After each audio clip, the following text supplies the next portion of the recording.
তো বন্ধুরা আশা করি আপনারা জানেন এসএসসি সেকেন্ড এসএসসি বিষয়ে সম্পূর্ণ তথ্য আশা করি জানেন, কারণ চ্যানেলে কিন্তু প্রতিনিয়ত আপডেট দেওয়া হয়ে থাকে এসএসসি বিষয়ক।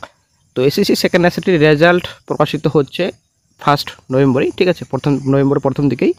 তো তারপর এদিকে আপনাদের ফাইনাল এলএসআই কিন্তু 1-2 দিন মধ্যে কিন্তু করবে, এটা কিন্তু। এদিকে আপনাদের ইন্টারভিউ প্রসেস কয়েকদিনের মধ্যেই।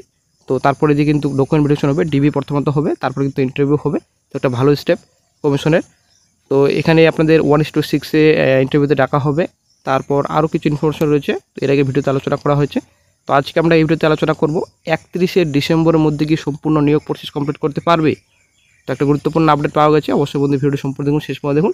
চ্যানেল নতুন দর্শক অবশ্যই চ্যানেলটিকে সাবস্ক্রাইব করে দেবেন, সঙ্গে অল সংখ্যা রাখবেন পর্যন্ত যে কোনো সরকারি বেসরকারি সবার আগে চাকরির কর আপডেট পাওয়ার জন্য। তো বন্ধুরা এসএসসি সেকেন্ড এসএলএসটি তো অনেকটাই দ্রুত প্রসেস কমপ্লিট করতে চায় কমিশন, কিন্তু কিছু কিছু সমস্যা ফেস করছে কমিশন, তার জন্যই হয়তো একটু প্রসেস ডিলে করতে চাইছে। ডিলে বলতে বেশি দিন ডিলে না, 7 থেকে 8 দিন, ঠিক আছে। তো এই বিষয়ে কিন্তু কোর্টে গিয়েছিলেন আইনজীবী কল্যাণ বন্দ্যোপাধ্যায় স্যার, উনি কিন্তু কোর্টের বিষয়ে আলোচনা। তো একটু সময় দিলে বেটার হয়, মোটামুটি 7 থেকে 8 দিন, ঠিক আছে। 31শে ডিসেম্বরের মধ্যে সম্পূর্ণ নিয়োগ প্রসেস কমপ্লিট করা সম্ভব হচ্ছে না, এই বিষয়ে কিন্তু আলোচনা করেন জাস্টিস সঞ্জয় কুমার স্যারের বেঞ্চে।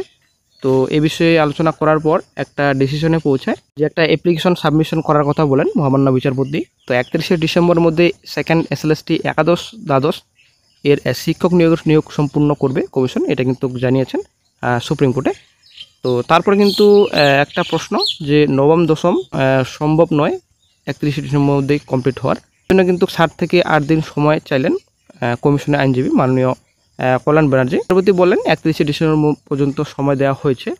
তো অ্যাপ্লিকেশন সাবমিশন করার কথা জানলেন মহামান্য বিচারপতি। বন্ধুরা আশা করি আপনারা বুঝে গেছেন। তো 31শে ডিসেম্বরের মধ্যে একাদশ দ্বাদশের শিক্ষক নিয়োগ সম্পূর্ণ করবে কমিশন।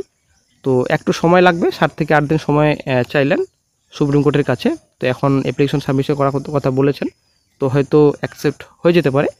তো 9-10 একটু লেট হবে, ঠিক আছে, কয়েকটা দিন লেট হবে। এদিকে কিন্তু কমিশনেরও তাড়াহুড়ো, আশা করি আপনারা জানেন 31শে ডিসেম্বরের মধ্যে যদি প্রসেস না কমপ্লিট করতে পারে তাহলে কিন্তু সুপ্রিম কোর্টের কাছে পড়বে, এটা আশা করি আপনারা জানেন। তো একটা নির্দিষ্ট ডেডলাইন বেঁধে দেওয়া হচ্ছে, কিন্তু গতকালকে সময় চাইলেন 7 থেকে 8 দিন, যদি সময় দেওয়া হয় তাহলে প্রসেস সম্পূর্ণ করতে পারবে কমিশন।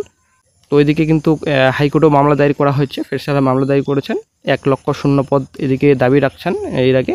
তো 7 থেকে 8 হাজার নাকি ভ্যাকেন্সি বাড়বে, এটা আদৌ সত্যি না মিথ্যা, তবে এটা অনেকটাই গুজব মনে করছেন চাকরিহারারা এবং চাকরি প্রার্থীরা। পার্ট টাইম টিচার্সরাও মামলা দায়ের করছেন, আশা করি পরে জানেন 31শে অক্টোবর মধ্যে রিপোর্ট পেশ করতে বলা হয়েছে হাইকোর্টে। তো সেই মতো কমিশন রাজ্য 31শে অক্টোবর মধ্যে কিন্তু রিপোর্ট সাবমিশন করবেন। তারপর হয়তো আগামী 4 তারিখের পর মামলা শুনানি হতে পারে, তারপর একটা গুরুত্বপূর্ণ আপডেট পাওয়া যেতে পারে। এদিকে কিন্তু কমিশনও রেজাল্ট প্রকাশের জন্য তাড়াহুড়ো,